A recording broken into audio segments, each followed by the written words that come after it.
நம்ம ஆண்டவர் இயேசு கிறிஸ்து பிலாத்திடம் ஒப்புவிக்கப்பட்ட பொழுது பிலாத்து கேள்வி கேட்கின்றார், பேச ட்ரை பண்றார். அப்போ நம்ம ஆண்டவர் இயேசு கிறிஸ்து மௌனமாக இருக்கின்றார். அவர் எழுப்பி எந்த கேள்விக்கும் பதில் கூறவில்லை. ஏன் அப்படி மௌனமாக இருந்தார்?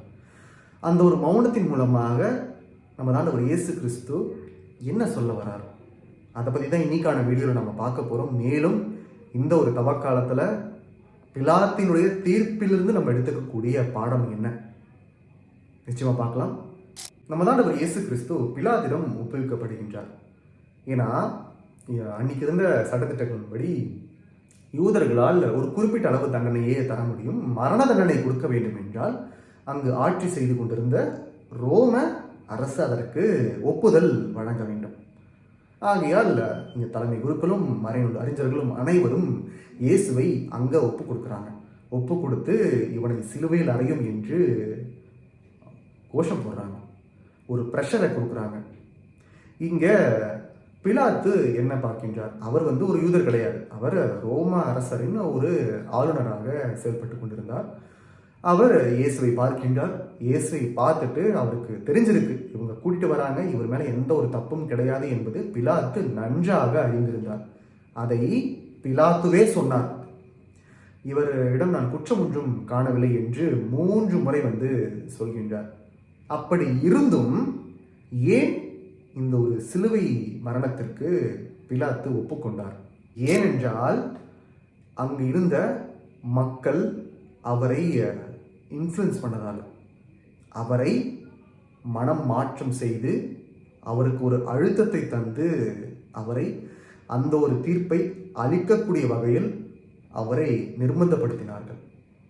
இந்த ஒரு நிர்பந்தத்திற்கு ஆளாகி எப்படி இவர்கிட்ட இருந்து தப்பிக்கிறதுன்னு தெரியாம போய் தொலைங்க அப்படின்ற ஒரு எண்ணத்தில் இவர் இந்த தீர்ப்பை வழங்குகின்றார். தீர்ப்பை வழங்கிட்டு இந்த ஒரு துன்பக்கிண்ணத்தில் எனக்கு பங்கு கிடையாதுன்னு கையை கழுவிட்டு போயிடுறாரு.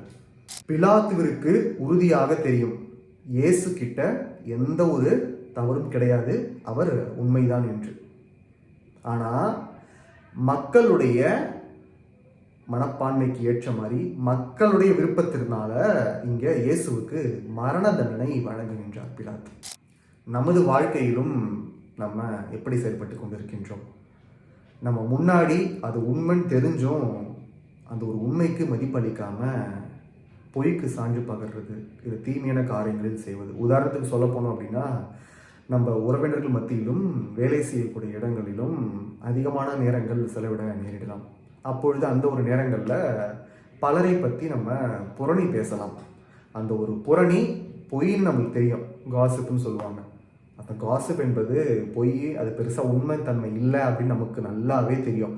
அப்படி இருந்தும் நமக்கு ஃப்ரெண்ட்ஸ் வேண்டும், நமக்கு நம்ம இது மாதிரி காசிப் பண்ணலன்னா நமக்கு ஃப்ரெண்ட்ஸ் கிடைக்க மாட்டாங்க, நான் இங்கேருந்து விலக்கி வைக்கப்படுவேன் என்கின்ற அச்சத்தில் நம்மளும் பொத்தாம் பொதுவாக அவங்க பேசுகிற காசிப்பை கேட்டுக்கிட்டு அதுக்கு பதில் சொல்லிக்கிட்டு அதற்கு ஆதரவு தெரிவித்து கொண்டிருப்போம்.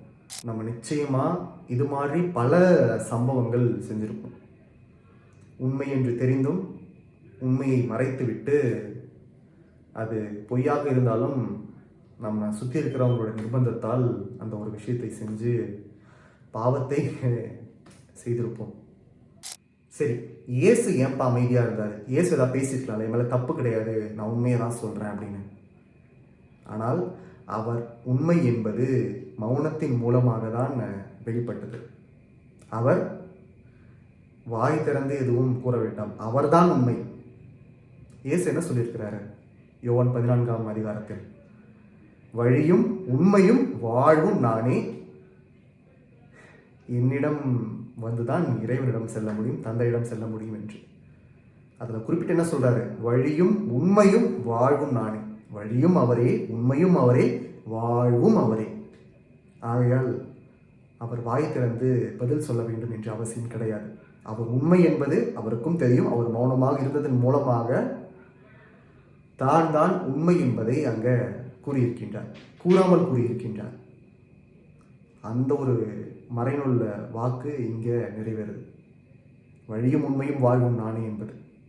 அதனால தான் இன்றைக்கி அவர் எதுவுமே பேசாமல் இருந்தார்.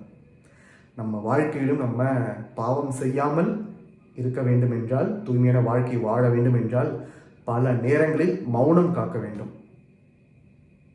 பேச வேண்டிய தருணங்கள் வந்தாலும், புரணி பேச வேண்டிய தருணங்கள் வந்தாலும் அதை தவிர்ப்பதற்கு மௌனமே ஒரு சிறந்த வழி. தொடர்ச்சியாக இந்த ஒரு தவக்காலத்தில் நம்ம தியானிச்சுக்கிட்டு இருக்கோம்.